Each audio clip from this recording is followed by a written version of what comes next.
Hi, I want to show you how to overcome some problems that are common when working on this interview mesh. First thing that you should know is that if you highlight the interview mesh and you apply the evaluation shader, this one, then you get to see where the fillets or transitions are going to be, and you want to avoid those with your roof surfaces. So this model comes to you with these surfaces, RP surfaces. Now they're made by a highly proficient modeler by the name of Raymond Poku. This red curve which I've provided is going to be the trim curve that you're going to use to trim all your surfaces away. But what I want you to take note of is that Raymond has built a very small Sideglass surface here. Why? Because he wants to keep away from this purple area, which is an area of transition. He doesn't want his Sideglass surface to be part of that area of transition. And if we look in F8, we see the same thing applies to the roof surfaces. They are well away from this dark cobalt blue color, which signifies the transition. So that is one of the big secrets of reverse engineering, and one of the big secrets of Alias is do not get your primary surfaces involved with the transition. Keep them away like that. It's very important.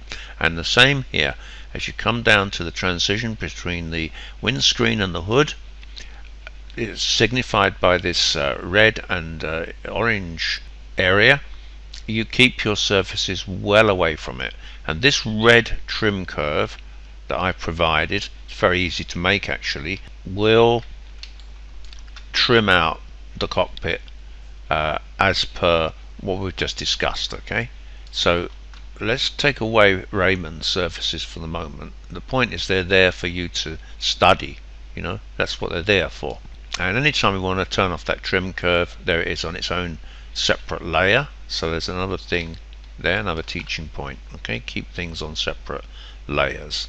Now I've got here the students' surfaces, and I'll bring the trim curve back again so that we can see that they're going to fit within that, the auspices of that trim curve.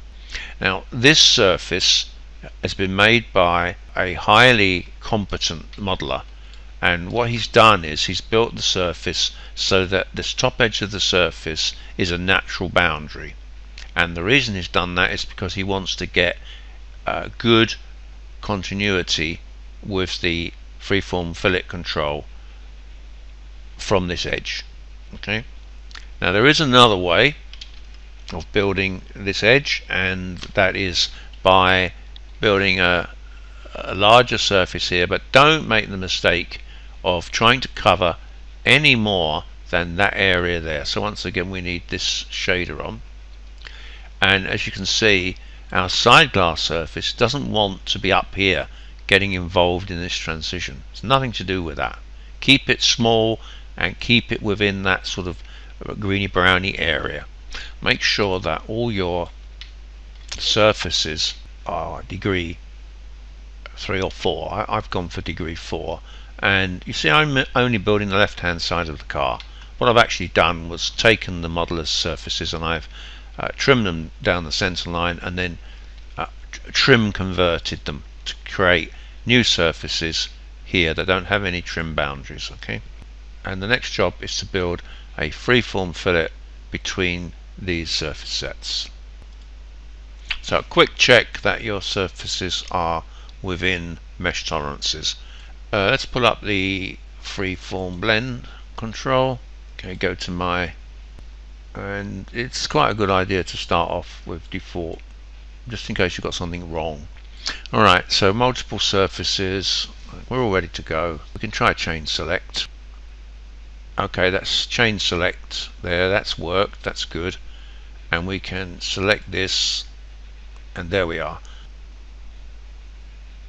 And connect ends, and that's probably better for us. Okay, hit next, which gets you out of that tool, and bring back up our projection curve, and we're going to project in Y, visible surfaces, and hit my projection curve, and then I'm going to trim.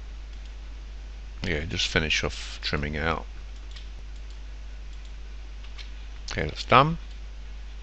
Okay, so it's not looking bad. Ordinarily I would have adjusted the roof surface to get rid of this little bit of mesh intolerance here. So when you're building it, just before you trim it out, just adjust your roof very, very slightly to change the shape of that blend. So you do that after you've built the freeform blend. Okay, I hope you found that useful, and thank you very much for taking the time to watch my video.